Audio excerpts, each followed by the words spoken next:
مدرب نيوكاسل ايد هاو انبطح، قال له هيك، قال له انبطح لهانز فليك. طبعا انا من عشاق هانز فليك. قال له انبطح ليش؟ قال له بالمباريات الكبيره هكذا تدار المباريات الكبيره. بالنسبه لمباراه نيوكاسل وبرشلونه، برشلونه تعادل بالدقيقه الاخيره عن طريق ركله جزاء. ركله جزاء ما بها اي مشكله، طبيعيه.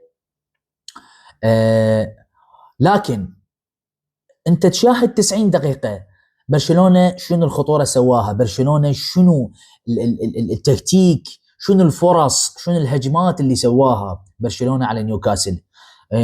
ماكو اي فرص، ماكو اي. تحس هانز فليك هاي المباراه داخل بخوف انه ما يريد يخسر بنتيجه ثقيله كما خسر ضد اتلتيكو مدريد بكاس الملك. داخل انه هو يطلع يا اما بتعادل، هو كل عقله داخل يدخل يطلع بتعادل، يا اما 0-0 او 1 كل.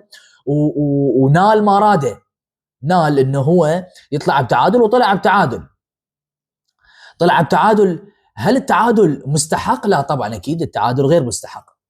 تسال هسه اي متابع برشلوني، تسال اي متابع عربي، يقول لك لا التعادل غير مستحق.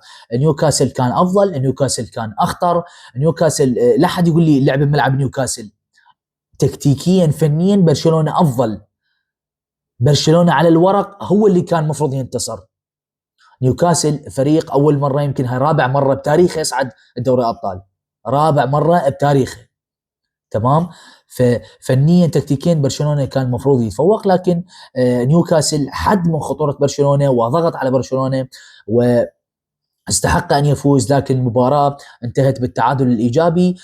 مباراه هذا التعادل ممتاز جدا لنادي برشلونه، لان العوده راح تكون بالكامب نو.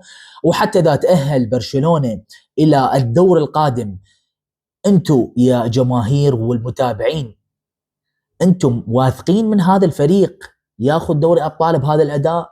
ولا حد يقول لي ها والله دوري وطالع من كأس والفريق مكربك. لا لا، الفريق لازم فيش مباراة يقدم افضل ما عنده.